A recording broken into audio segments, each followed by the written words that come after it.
Please welcome Team Seabeyond.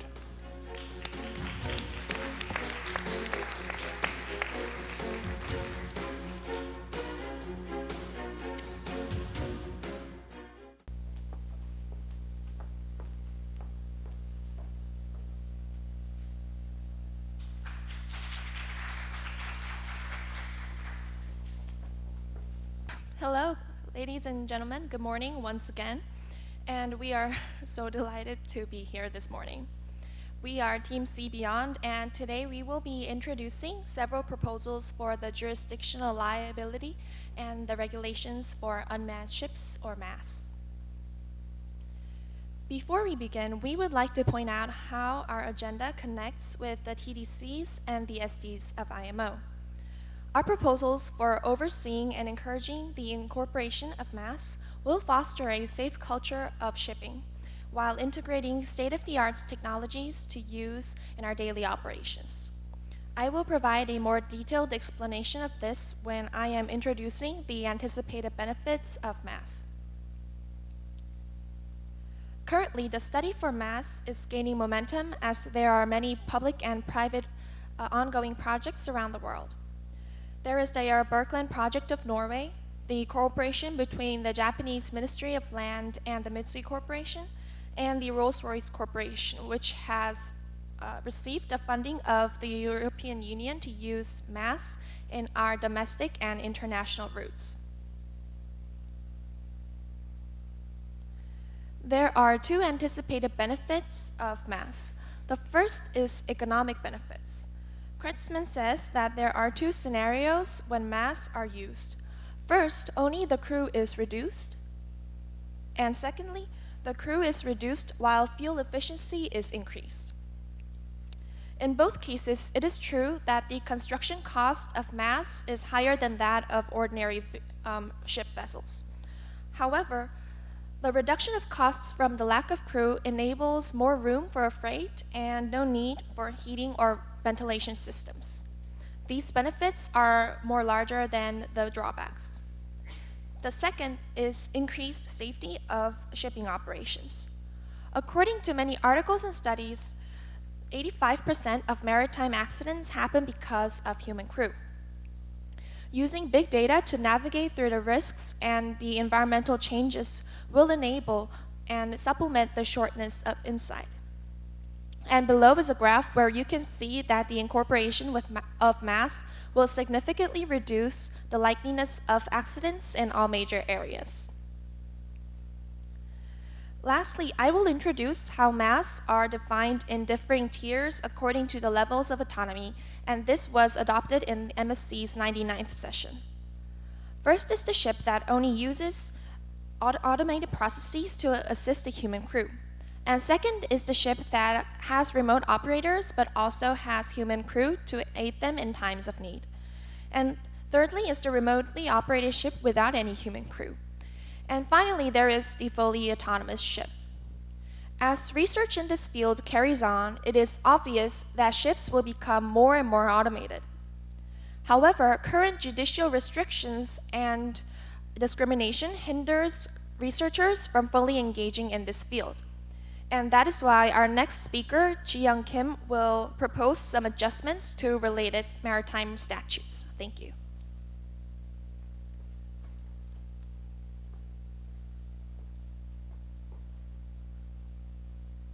Thank you, Gil, for introducing our presentation. And as the second speaker, I will start with the first proposal. The first proposal we suggest to IMO is to define the concept of the genuine link. Before moving on to the discussion, let's briefly take a look at the concept of the genuine link and why it is the important concept. The genuine link between the state and the ship means the substantive connection between them. This is important because the concept is linked to the obligations of the flag states.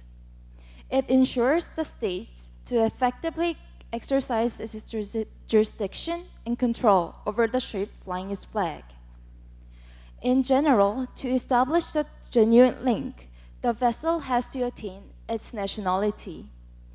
The registration law specifies the process of documenting the nationality to the vessel.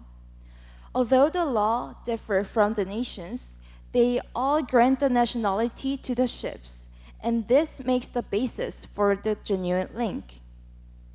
However, the legislation does mention about the concept of the genuine link, but it does not provide any specific description of what exactly the genuine link is.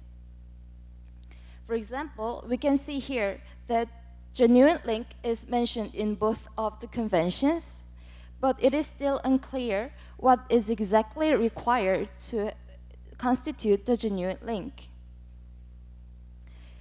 This led to the controversy over who should take charge of the ship as the flag states, and the lack of the consensus has led to the situation where the people shift their responsibility to the others, and this led to a lot of problems in maritime field, such as criminals can hide their identity easily.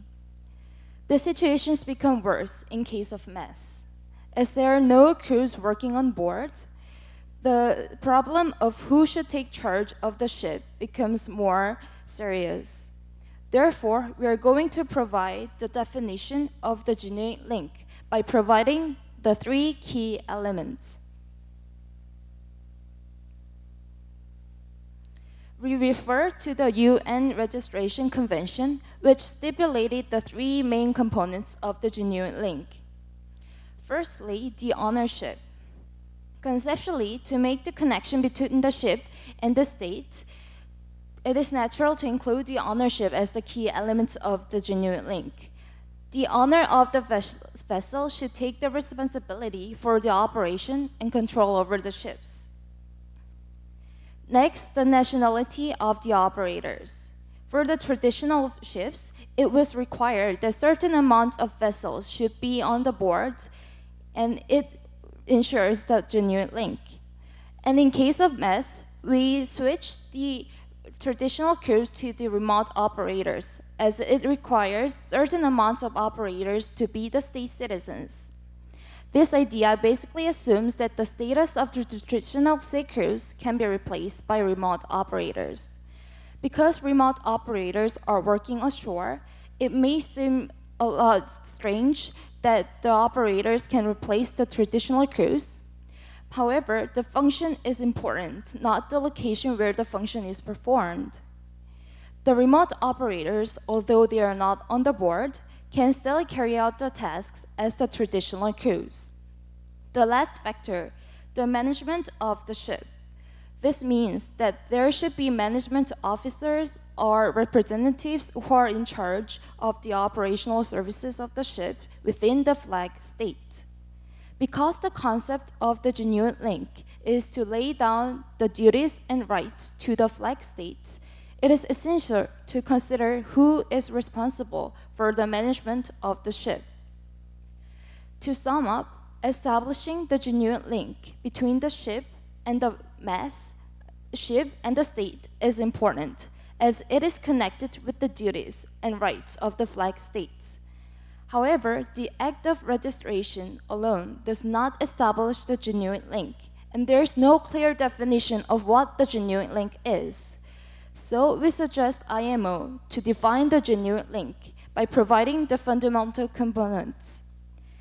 So the next speaker, Eun-ji-sung, will continue discussing with the second proposal.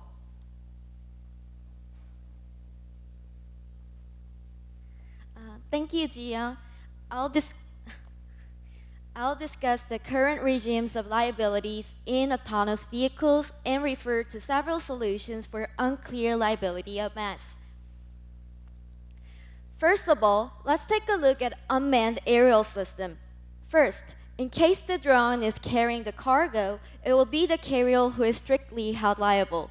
Secondly, if the drone would cause damages to a third party, the operator is held liable in case of a remote-controlled system or the registered owner in case of an autonomous system. In both cases, joining insurance is mandatory for operators. Driverless cars can be another reference. As long as a vehicle is partially autonomous, the driver remains responsible. And for autonomous level, autonomous call system is held liable. There are two methods in defining the liabilities of a driver. First, in a fault-based liability regime, the victim would need to find out who made the error in designing or programming or manufacturing. However, most people do not have enough expertise in defining who made a technical defect. Therefore, a presumed fault liability regime might be more victim-friendly. From this legal perspective, a car manufacturer is assumed to be liable for his defective product. A court adopting which system to liability issues is still unclear in driverless car industry. But there are several efforts to solve this issue by setting some criteria before permitting to use driverless cars. Some countries opt to implement automated driving system safety tests and additional training for the users of ADS. Then, what is the current situation of MAS? First, in the case of contract of carriage, it is stated that the carrier will be held liable. Secondly, in case of extra contractual liability, maritime law channels the liability to the owners of the ship. To look more specifically with detailed statutes, Conventions on Limitation of Liability for Maritime Claims, LLMC in short, defines the level of liability of ship owner based on the weight of ships, and explicitly mentions the scope of maximum and minimum amount of compensation. But there is no special statute for MAS. Furthermore, Collex Rule 5 defines the definition and duty of ships and places a positive duty on the vessels to maintain a proper lookout by sight and hearing, as well as by all available means in prevailing circumstances. This presumes the presence of crews on ships, and MAS cannot meet this standard. Also, Regulation 6 of the merchant shipping states if ship owners could not satisfy the statute of Collex, ship owners could find themselves criminally liable for failing to obey the Collex. Therefore, from the information above, we can now suggest some solutions for MAS. First of all, we propose to reform Collex Rule 5. Based on the original statute, ship owners of MAS should be liable for all accidents. So to prevent this situation, Rule 5 should include manned prior to the war vessel. This implies that MAS ship owner would be relieved from meeting lookout by sight and hearing requirement, and it will lay groundwork for a liability system to adopt product liability regime. Secondly, considering the special features of MAS, that it is operated based on IT system, the liability of MAS owner should be relieved, and LLMC should include additional statutes for MAS. It is required to develop safety tests of MAS on international level and apply different liability system based on the safety tests. First, the owner of MAS, which passed the safety test of international standard, would be exempted from the liability and be applied product liability regime. Secondly, the owner of MAS, which didn't pass the safety test, would be applied fault-based regime. Lastly, it is suggested that all MAS should be enforced to join insurance like unmanned aerial system.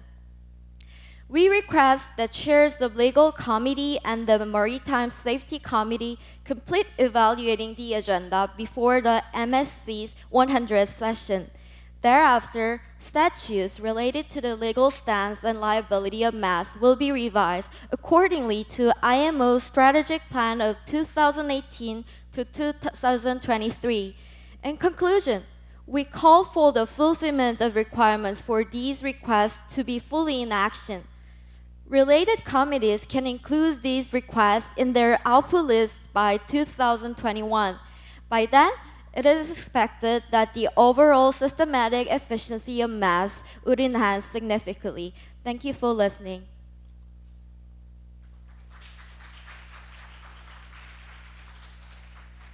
Okay, thank you again, Team Seabeyond, for the nice presentation on the proposal for manned vessels. Okay, next Q&A session will be followed by Mr. Bak, please. Okay, it's gonna be start to the question time. Could you have a question? Any team? Yeah, raise up your card.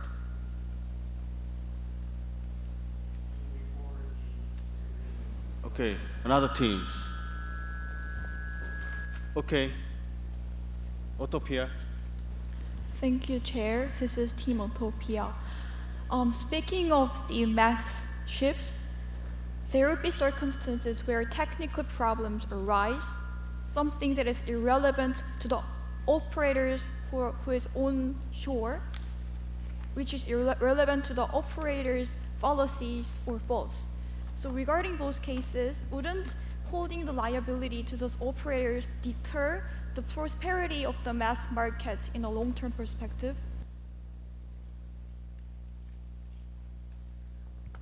We didn't propose to burden some liabilities on operators. In that case, I proposed to share some burdens between the manufacturers and operators. So I just suggest to reform the Collex 5 that is hindering from doing so. Yeah.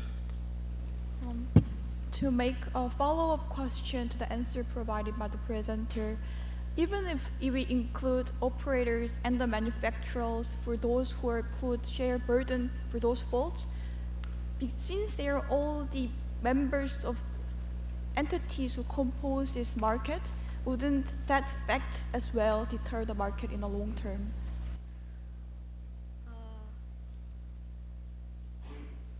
We expect that if IMO choose to adopt that kind of system, the market will react to the change in the policy, and maybe the price of mass will go up since the burdens of manufacturers go up as well.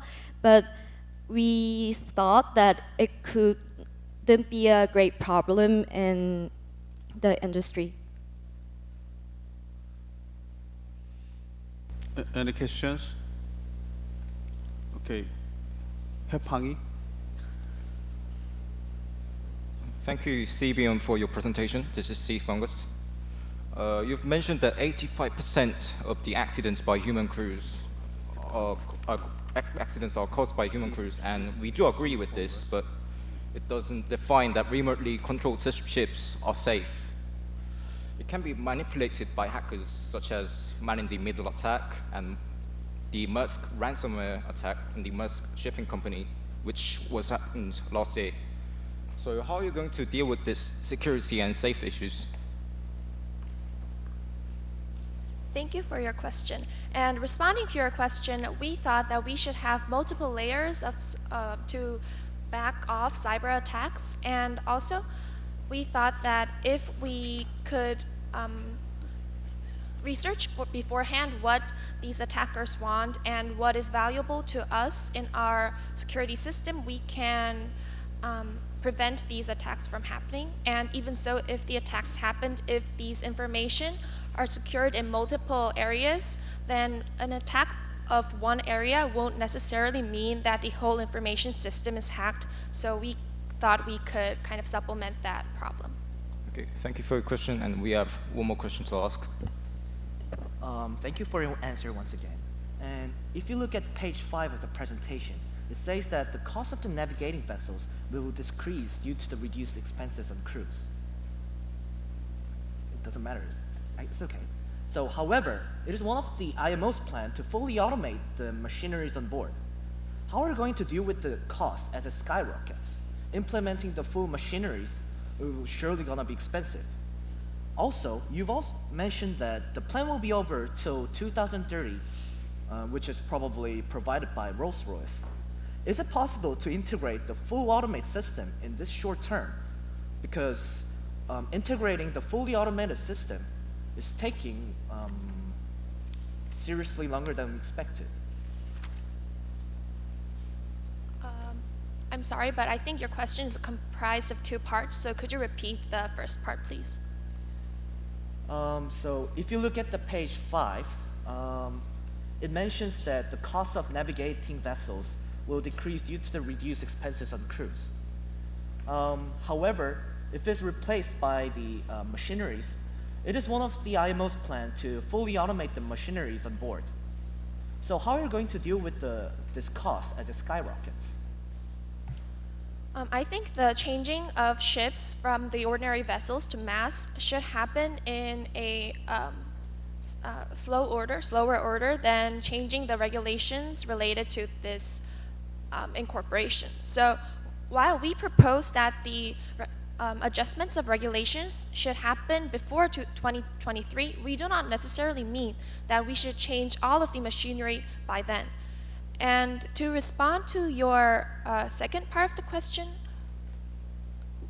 was it about, could you repeat it too? Integration of fully automated system in short term. I mean, it is a long-term project, and you've mentioned that it'll be over till 2030. Although it is not necessary, but still there's a timeline to be accomplished. I think my answer just answered part of your question for number 2, but to add on to that, that is why we have multiple degrees of automated vessels, and that means that IMO will take a step-by-step process to incorporate the fully autonomous ship. And before that state, I am aware that stage 3 and 2 are currently used for mutant operations or related organizations. Thank you. Thank you for your answer. Thank you. Thank you for the Seabyond's question. And Judgment Council, do you have any questions? Yeah. Mr. Go. Thank you, Chair. Can you go back to the slide 8, page 8? Yes. The slide is showing the expression, the reason for the owner to exercise jurisdiction and control of a ship. Regrettably, I'm struggling to understand the meaning of the sentence. So I'd like to ask, do you think ship owner can exercise jurisdiction?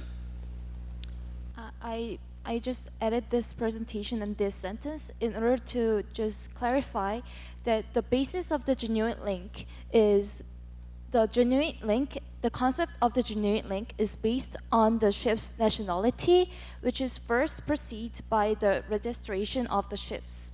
So the reason for putting this sentence up here is to just clarify that the ship has to granted the nationality by the registration law, and this would just make the basis that the ship, the flag states can exercise their jurisdictional rights. Okay, thank you. Okay, do you have any questions, Georgie? Yeah. Thank you for your presentation. Since I haven't looked up each detail of any marine insurance policy, so I wonder if any of you have done that. And since if you are going to talk about the regulations and who is going to be liable for that vessels, and if there is anything bad happens or unexpected happens, then we have to think about that there is any relevant articles or items in the part of marine insurance policy. So we have to think about that. So what do you think about that? If that we for now we have to that marine insurers need to add those kind of articles or items on their policy.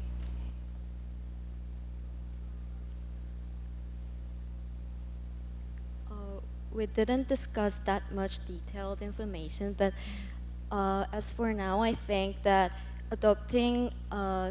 before adopting the fault-based regime or just presumed fault basis, we need to take a reference to the original statute that the burden is divided based on the weight and how much kilometers they have sailed. So this can be a great reference to construct some kind of establishments for the insurance policy. Okay, but as you said that the mass vessels operating on basis of mass is taking a momentum and it's gonna be the thing in the future. Then for now we don't have anything regarding those kind of systems on insurance company. Then there's gonna be a problem in the future. In reality. Okay, thank you. Okay, time is end. So thank you again. The team Seabeyond, please return to your seat. Thank you very much.